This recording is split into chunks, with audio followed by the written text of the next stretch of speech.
Myself, Dr. Deepti Bish, Professor, Department of Kaya Chikitsa, Faculty of Ayurveda, Jyoti Vidyapeeth, Women's University, Jaipur. In today's session for class BMS, we will discuss the topic diabetes mellitus. So first of all, little introduction. What is diabetes mellitus? Also called diabetes, is a term for several conditions involving how our body turns food into energy.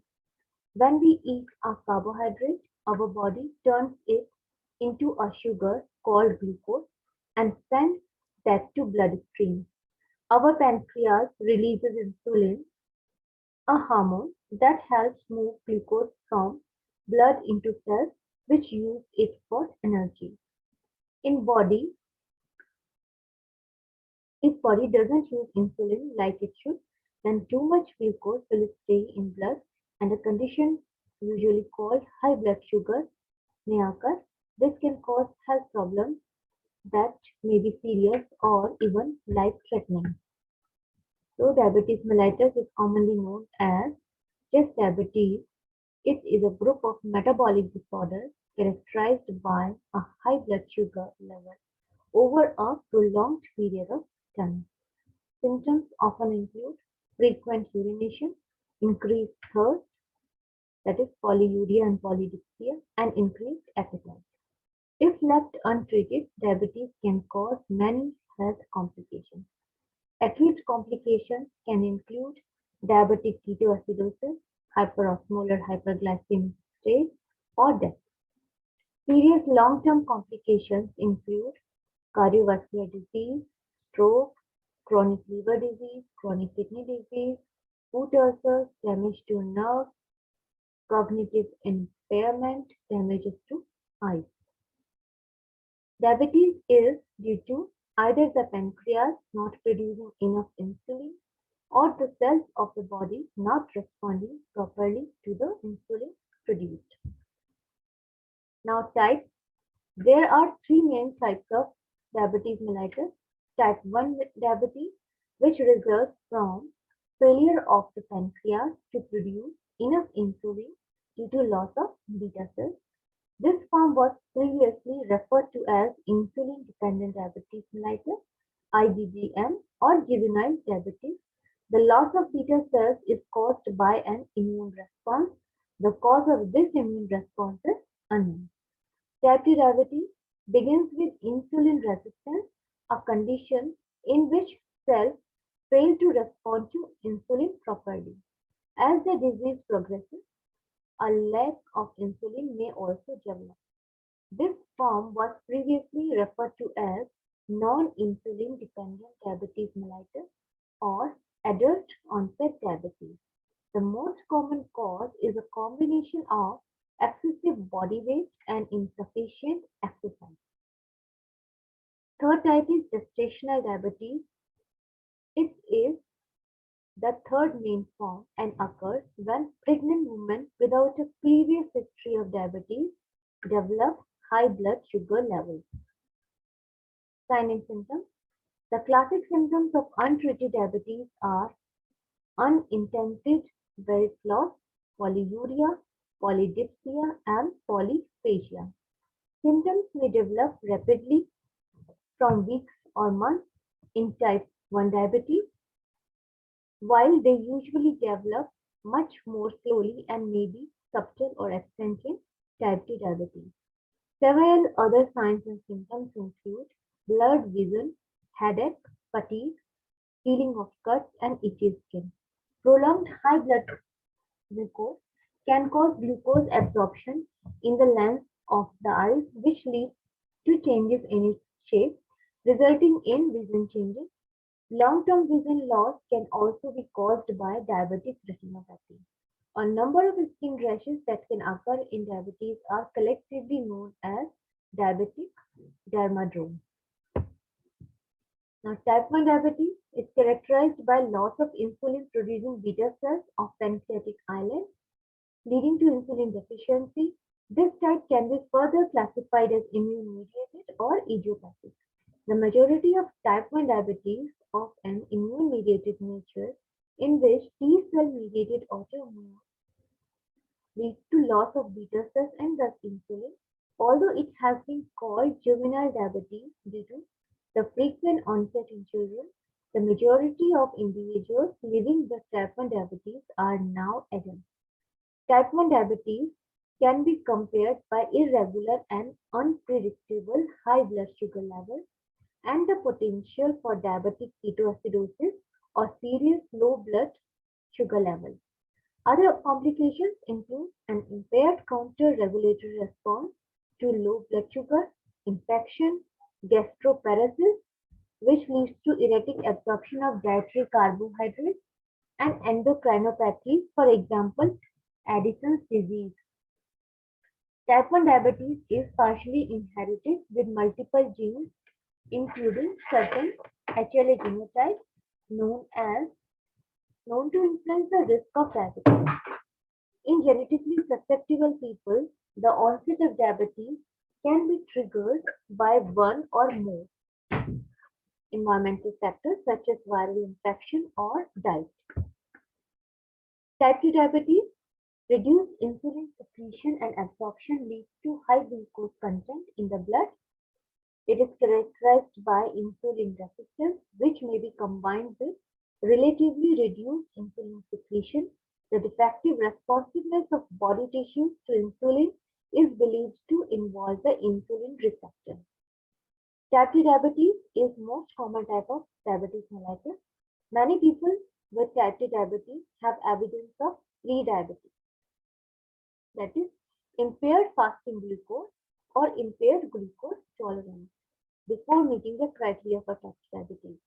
The progression of pre-diabetes to over type 2 diabetes can be slowed or reversed by lifestyle changes or medications that improve insulin sensitivity or reduce the liver's glucose production. Type 2 diabetes is primarily due to lifestyle factors and genetics. A number of lifestyle factors are known to be important to the development of type 2 diabetes, including obesity, which is defined by a body mass index of greater than 30, lack of physical activity, poor diet, stress, and urbanization.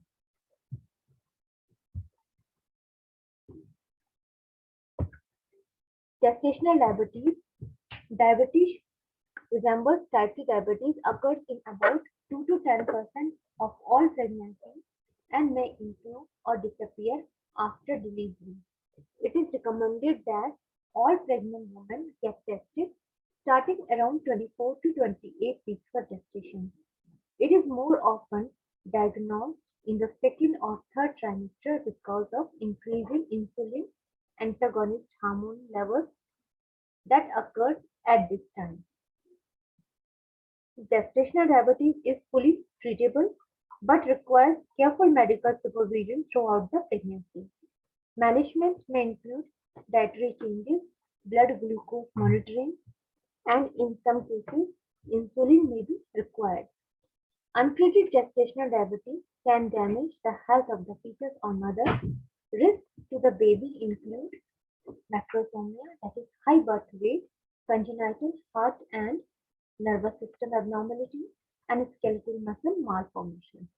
Increased levels of insulin in a fetus blood may inhibit fetal surfactant production and cause fetal-infant respiratory distress syndrome.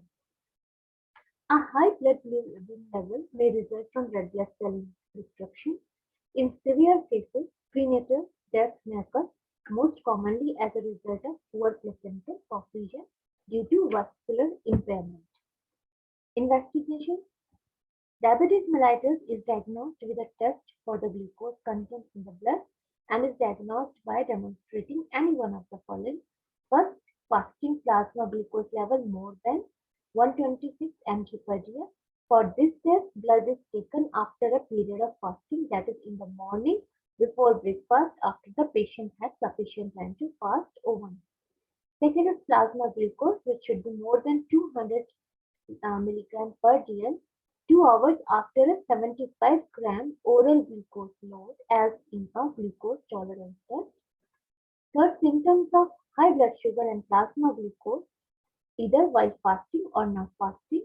And last is glycated hemoglobin, that is HbA1c, which should be more than 6.5 dcc. Management. Diabetes management concentrates on keeping blood sugar levels as close to normal without causing low blood sugar. This can usually be accomplished with dietary changes, exercise, weight loss, and use of appropriate medications like insulin and oral diabetic medicine.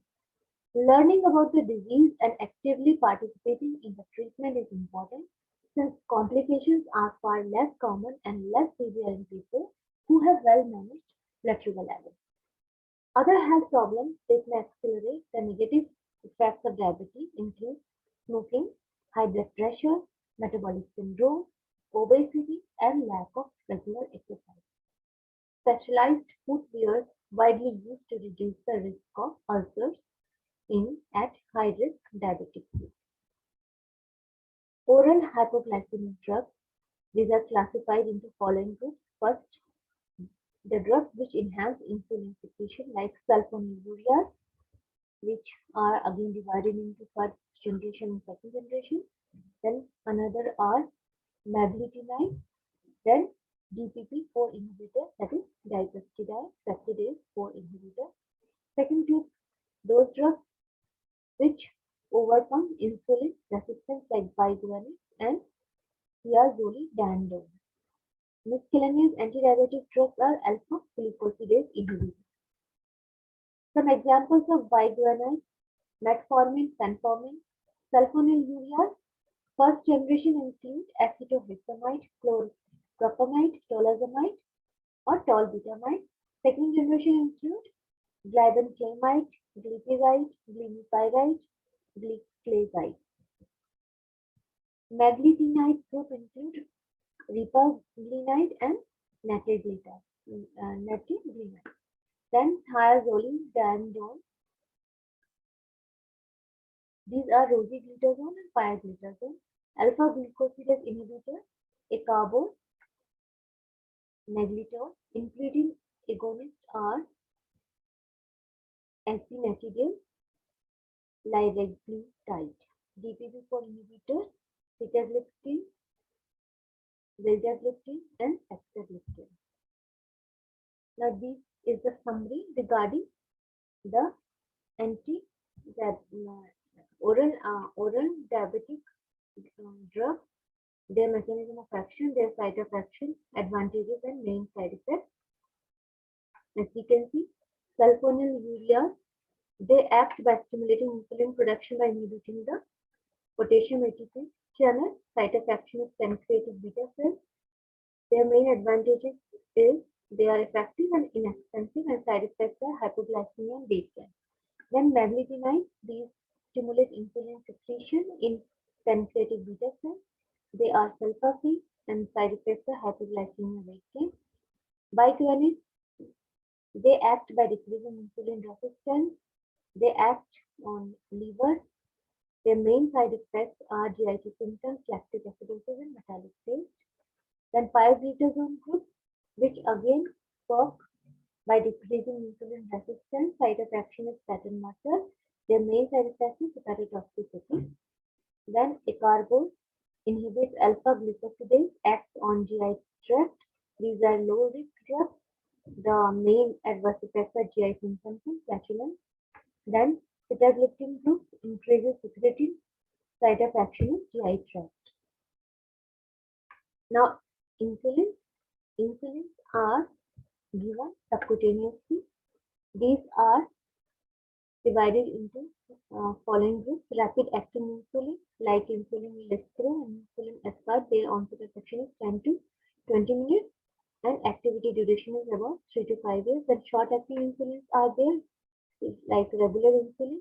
Onset of action is 30 to 60 minutes and they last for 5 to 7 hours. Intermediate acting insulin are also there like neutral, protamine, Hagedorn or insulin lente. Their site of action, onset of effect is 1 to 2 hours and activity duration remains for 18 to 24 hours. Long-acting insulins are also there, ultra-length insulin and glargine insulin. Their activity duration is about 24 to 36 hours. All are administered subcutaneously.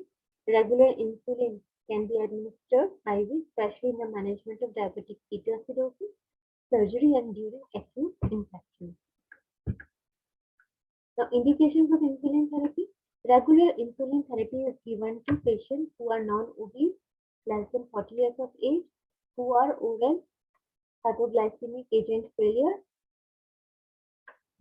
who are allergic, and who are intolerant towards OHA if they have renal and hepatic diseases.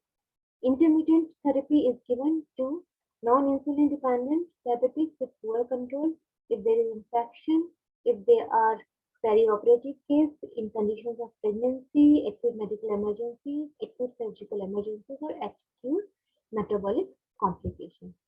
So these are the uses of insulin. So this is all about diabetes mellitus, its pathogenesis and its treatment. In next lecture, we will cover some another lecture. Goodbye. Have a nice day.